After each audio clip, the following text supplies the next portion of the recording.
This is Talking Bullish, your Bradford Bulls podcast, with your hosts, Laura Micklefield and Alan Raisin.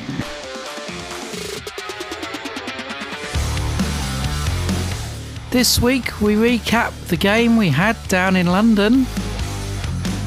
We go through all the Bulls news from the week before looking ahead to the last game of the season against Featherstone. Welcome, Laura, to another episode of Talking Bullish. Welcome, Alan. How are you? Not too bad, how are you? Very good. A bit more positive this week after a nice win at the weekend, although obviously lots to dig into. I were accused of being a bit miserable on the last podcast. Not by yourself, Alan, but some feedback from honest, should we say, listeners who are part of my family or my partner, so to speak, saying, you need to be more upbeat if you're feeling a bit down. But I thought I did all right, to be fair. But we were feeling it a bit last week. It was a bit of a disappointment, but back to winning ways this week. So bit of a happier news week this week then, Alan. Yeah, absolutely. So, as I say, we were down in the Cherry Red Records Stadium in London against London Broncos. But it didn't start too well, let's say. Yeah, it was slow again. Soft defence to start, really, with London scoring and converting to get 6-0 up pretty quick. I think that was off the back of 3 penalties, was it? Or was that the next one? It might have been. I have to confess this week, Alan, that I did miss the first half on the radio. So it's the first one, I think, all season where I've missed listening live. So I have only watched the replay back on the highlights. I know you were saying you got to watch the first half in full from the replay, but I've not had chance yet. So you probably know more than me at this point. Well, let's say that one was off 3 penalties against the Bulls. Got to the 10 metres and I think, as you say, if you get 3 set restarts, you're going to concede a try. Exactly. It's the rule penalty, try. So if it's penalty, I think it's almost certainly a try. So, yeah, it's one of those slow starts again, and it didn't get any better at the start of the match. Obviously, they jumped over from dummy half to steal a little cheeky try again, did London, to get themselves 12-0 up. So at this point, I'm feeling a bit anxious, thinking, is this going the way we're not expecting here? And then indeed it took until 32 minutes before we actually started to show some pressure. A penalty gets Bradford near the London line. We have a lovely drive from Skur with a lovely grubber kick from Holmes right to Armitage to score. And that got converted. So it was 12-6. Yeah, it was a nice try that. I thought that it was Skur laying the platform for that. I think the good drive up, I did watch that one on the replay. I think that kind of got us a bit of forward momentum, and we finally seemed to come awake at that point. I mean, the next, obviously after that try, London's kickoff went out on the full as well. So that was quite helpful. Penalty on halfway obviously got us into attacking territory once again. And it was just a lovely individual brilliance try next. A little lovely show and go from Keys. Totally fooled the defence who went running the other way, and he just sliced through to score. Didn't manage to convert that one. So half time it was 12-10. I mean, it was looking like it was going to be 12-0 up until that point. And unfortunate to miss the kick. It wasn't far wide, but slightly down at half. But after the slow start, I think that's what we deserved. Yeah, I think it's one of those where I felt like once I'd kind of seen the Twitter feed, once I'd kind of been offline for the first half of it, I was a bit like, oh, look at the score. It's not too bad there. But then looking back on it, it did seem like we were kind of asleep for a little bit of the first half. Making many errors. Yeah. Well. And it's sneaking back to those kind of early matches. I remember we used to say quite a lot about errors and penalties kind of costing us, and it felt a little bit like that. Obviously, looking at the penalty count as it was and looking at the replays, but I think it's just obviously need to have like full concentration for a whole match. That's what we've kind of been craving a lot of these matches. But in the same sense, it was good that we kind of did claw his way back to a 12-10, just 2-point deficit at half-time. So we started the second half strongly, seemed to carry the momentum through from the end of the first half. We got a great 40-20 from Keys, not seen many of them, that's good. And then the resulting set gets a restart and Suter gets held up. But then Keys with another show and go gets through again. So another try, and then that one's converted as well. So now we're ahead, 12-16. Yeah, so we seemed to then keep the momentum going at that point. And it was a lovely run from Suter up the field that got us plenty of metres and then got us a set restart as well, because we're trying to get a quick play of the ball. And the resulting set from that sees Wacker get over and score. This one looked like, I had no idea how we got it down looking at the replay, and I don't think it's quite close to that. Yeah, I don't think the commentary or the Twitter feed or X feed, did either. But he must have done. He saw it and he gave it, and it was converted as well. So this point, 22-12 to us. So I'm thinking, yeah, we seem to have put the foot on the gas here, and we're back in control. Yeah, absolutely. And then London make a foul, get a player sin binned. So we got the advantage. And then we get a lovely break from Hooley, ending in a great run from Armitage to beat several defenders to score to 28-12. Yeah, that were a particularly good try. I did watch that one on the replay. And yeah, that one's been on Instagram as well, hasn't it? Yeah, and I thought that might make it into one of the try of the week on the RFL, but I didn't think it made the shortlist, and I thought it was a shame, really, because I thought it were brilliant from the break from Hooley, and then obviously that brilliant finish from Armitage. I think he beat like 3 players dodging round him to get over the line to score and do it himself. So, yeah, I thought that were a brilliant try. Really enjoyed that one. So 28-12 at that point, but we tend to I kind of let the foot off the gas a bit here. Yeah. London are attacking, and to be fair, that it was a lovely ball from them out wide to get Tyndall in to score for them to reduce the deficit to 10 points at 18-28 at that point. Then we have some lovely passing to the edge. Armitage breaks and pass back to Hooley for the score, which again gets converted. So increasing the gap again to 34-18. And yeah, we ended the match a bit of scrappy play from the Bulls again, giving away 2 set restarts and kind of a carbon copy of the London score from before. Lovely pass out wide to Tyndall to get in again. And that were converted. So full time ended 24-34. What were your thoughts, Alan? Well, pleased with the win, but not the man of the win, probably. Our defence usually isn't that weak and soft. But at least we made the points up to make up for it. But again, then we did struggle at first to get the ball over the try line. So, it was okay.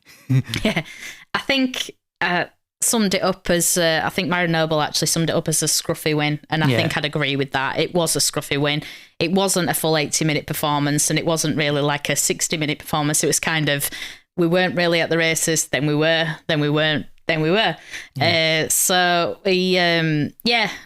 just the good thing about this team this season is, and I think I've said it in previous matches where we've kind of just won the scrappy way, is that we are winning these kind of scrappy matches. But this one was kind of the first one where a lot of tries were kind of scored either way, and it was like you score, we score a little bit. But too much penalties, too many errors. But we got the win. It didn't look like the best defence or the best discipline, but like we say, we got in there. But we did have some strong performances. I think Keys, obviously, 2 show and goes and through the line, I think obviously made a massive difference. And it sounded like when Suter came onto the field, it really kind of sped up and caused the London defence quite a lot of strife. And Armitage, obviously looking strong. He seems to come into his own the last few matches. I think he's been playing really well. So, yeah, scruffy win, but win's a win.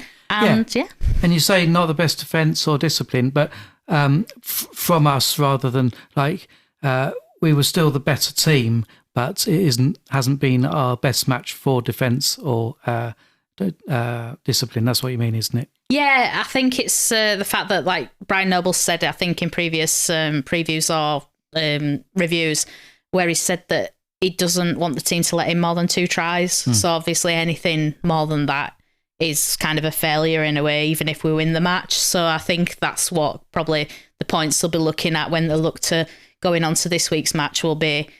Letting in more than obviously 2 tries is not great, but at the same sense, we find the way to win matches, and that's a really good thing.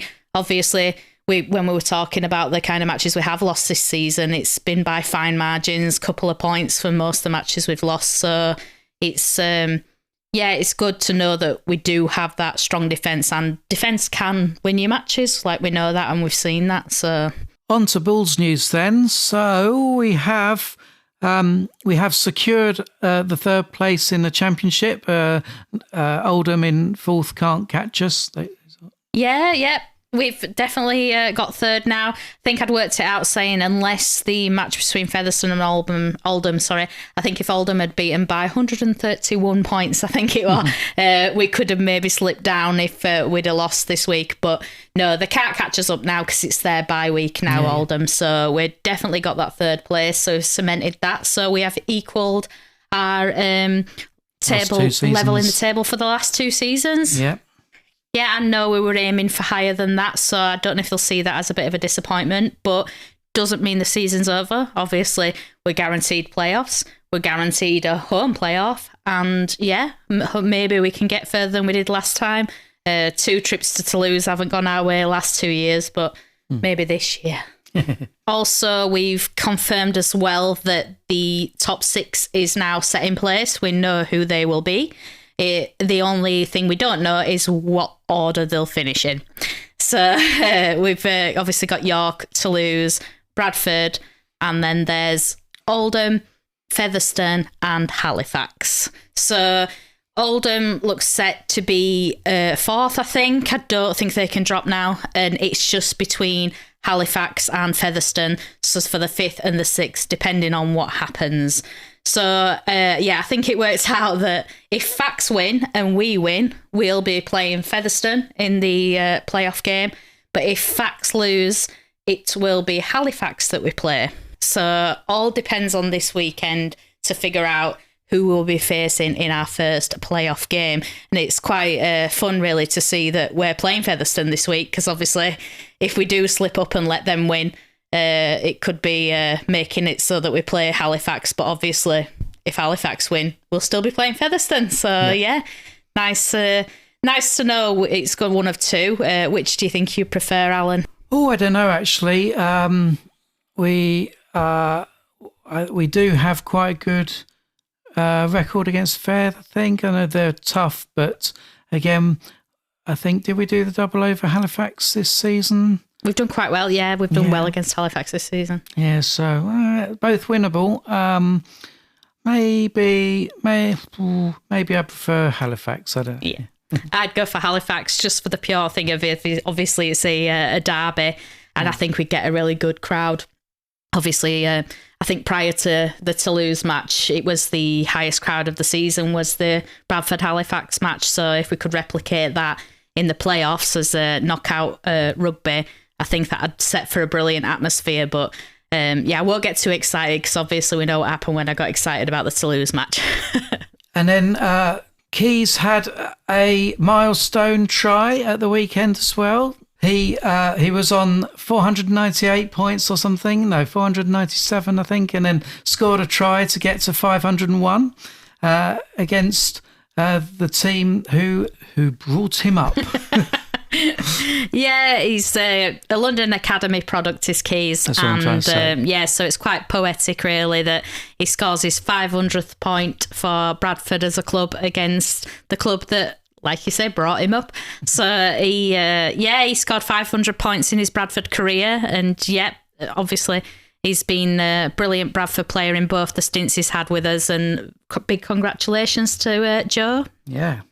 Congratulations. I think he had a cracking match as well. I'm not sure who was voted man of the match, but for me, I think I would have gone for Keys as man of the match, to be fair. I do know who won Hitman, though, and that was Mitch Suter. And again, I think well-deserved from what I've seen and what I've read since the match as well. Seemed to make a massive difference when he came on. So, yeah, congratulations to Mitch for the Hitman. And talking of big players, the 2025 Fans Player of the Year vote is open. So, we need to discuss who you're going to vote for, Laura. I might have already put my vote in. Oh, who have you voted for? I've voted for Mitch Suter. I think he's made an impact in every game that he's played, whether it be an individual brilliance or just hard work in defence or little kind of runs from dummy half. I just think he's made a real difference on the pitch, and he would be my player of the year. But it is tough. I was thinking about it when I was reading through all the names. I thought, I could vote for him. I could vote for him. There's all of them that have contributed this year definitely could get the win, and whoever does get the win, I'll be really pleased for, because I think it'll be well deserved. But yeah, my personal opinion this year is that I think Mitch is the one to get it. And yeah, it'd be lovely to hear anybody else's opinions. If you listen to the podcast, just drop your comments of who you think will get it or who you think you're going to vote for. And big question for Alan. Who's your player of the year?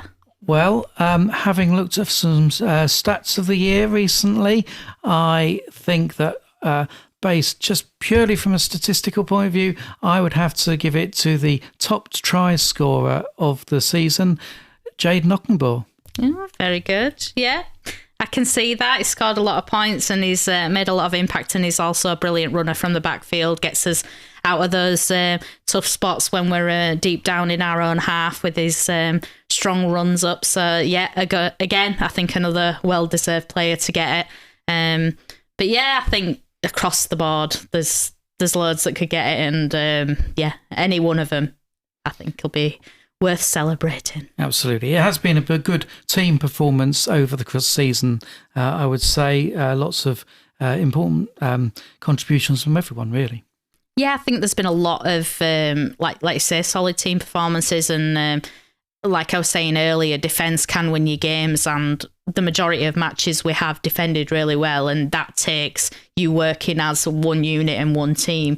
No one shooting out of the line, no one missing off tackles to get that done. So without the collective as a whole, we wouldn't have done anything this season. So yeah, big pat on the back for all of them. Yeah, definitely. So we move to our preview of the final season game, if you like, of the season. Featherstone Rovers come to Odsal. Should be a good one. Definitely. Think it should be a good one. It won't change where we finish, but it could change where they finish. And if we end up playing them or not, depending on the Halifax match goes, like I said earlier. And we might be seeing them then again pretty soon in the playoff. I don't think it'll be easy. They've come into their own in the latter end of the season. I know when we played them, it was quite early on in the season, and it's not often we get such a good win against Featherstone. So that was a bit of an unlikely performance against them. And I think they've got a few bodies in now to help, especially the halves, I think, have strengthened since then. So I think it will be a tough match. And they've won 4 of their last 5 as well, beating Oldham and Doncaster. So yeah, I don't think they're going to be pushover. Well, you do say that. I was looking at that as well. Indeed, they've won 5 of their last 6 as well. But all of the wins except for 1 are teams in the bottom half of the table. So I don't know if we can read too much into that. As I say, 1 win was against Oldham, 28-12. So that's a confident win, and that was their most recent match, in fact. So obviously they're playing strongly. So yeah, like you say, it will be a tough match, but one we can win, I think. Definitely think it's one to win, but I think we'll probably see Featherstone's kind of where they're at in the league by this match, to be fair, because like you say, they've won 5 of the last 6 against lower opposition is where they've won, but they haven't really had a chance to show how they're playing against the higher opposition. So they had the shot against Oldham and won. So I think they'll be definitely coming to win, especially because obviously them winning secures them a higher spot in the playoffs as well. So yeah, it's going to be interesting, and like I say, especially interesting if we end up playing them again week after. Yeah. And in terms of the team, what do you think Brian Noble will decide to do? I think it'll be similar to this week, to be fair. I know that when he was asked, I think in the the reaction to this week's match, he was kind of questioned on the whole, do you think he'll try different players and maybe rest some people ready for the playoffs and that such as that? But I don't, and I think I've said this before, I don't think he's that sort of player. I think he wants to keep his team consistent and keep them playing if he thinks they're playing well. I think there might be minor changes, maybe one or two. Obviously, we're in forced change this week because obviously Bailey Lou came in for Matty G, and I'd heard rumours Matty G's injury is quite bad, but then on the review, Noble was saying that it was a minor injury, so I'm hopeful that he'll be fit. But it's one of those where if he has got a bit of a niggle, do you rest him for the playoffs? Probably would. So we might see a similar squad to this week. In terms of scoreline, I would say it's going to be a tight one. I would probably say not more than 6 points in it. Maybe it would be like even 16-12. Yeah, I wouldn't disagree, to be fair. I think it'll be quite a close one. I think hopefully it'll be a lower scoring match than it was for the London match. Defensively, I hope we're a bit stronger. And yeah, I would go for 20 points to 18. Yeah, nice. In favour of the Bulls. Yeah.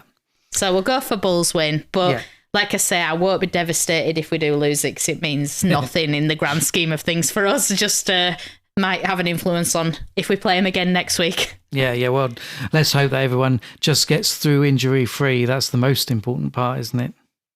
Yeah, I think so. We want to be heading into the playoffs with our strongest squad, and that's why I really hope the Matty G injury isn't anything too serious. And it'd be lovely to think that he's got the kind of pick of everyone he wants to get our most consistent and strong squad on the field for that playoff match after this week. And I'm sure we will be talking plenty about that in next week's podcast. So yeah, come back and listen for that. So now we go into Bull or No Bull, where I will be posing 3 statements to Laura to locate the bull between the honest as Brian Nobles. Go on then, Alan. And as tradition is currently dictating, the questions are all about Featherstone Rovers, but only our last game with Featherstone Rovers that took place on the 30th of March. So if you can cast your mind back to the 30th of March, you'll slept since then, Alan. Definitely be able to get these answers right. So should have done my research. You should have done, yeah, absolutely.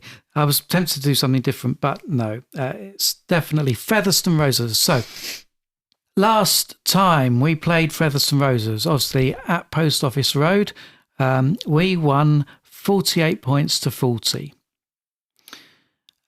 That's statement 1. Statement 2 is that Gill scored 3 tries. And then the third statement is that there were 6 different try scorers for the Bulls. So I know it was a high scoring match. So all of them are believable. I do think that, well, it's not beyond the realms of possibility that Gill got a hat trick. It's also not beyond the realms of possibility that there's 6 different try scorers. What did you say the result of the match was? We won 48 points to 40. So I think this is the Bull statement, because I feel like we actually won by a lot more, and I don't think they put 40 points on us. I could be wrong, but I feel like we scored quite a lot, but they didn't score as many. I don't think they got 40 points. So I'm going to go for that as the Bulls statement. And you're correct. Hey! Yes, indeed. The final score was, in fact, 48 points to 24. See, I can actually remember some stuff then. I don't think they scored that many. I'm sure it was quite a good win for us. Yeah, so Gill did score a hat-trick, along with 2 for Armitage, 1 for Lawrence, Meadows, Ockenbaugh and Suter. Oh, let's hope that we have that this week. Or if not, save it for them if we're playing them again week after. Absolutely.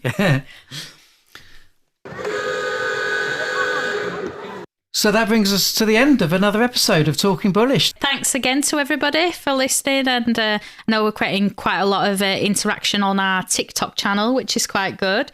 And like I say, we're trying to keep up on the socials where we can, and please do drop us a message or a comment if you want us to speak about anything or do anything you'd like us to mention in the podcast. We like and welcome any fan interaction, because this is a podcast for the fans, made by the fans. And all that's left to say is, come on, you Bulls! Yeah, come on, you Bulls. Let's get a win at the weekend, keep the roll of wins going to get right through to that championship final.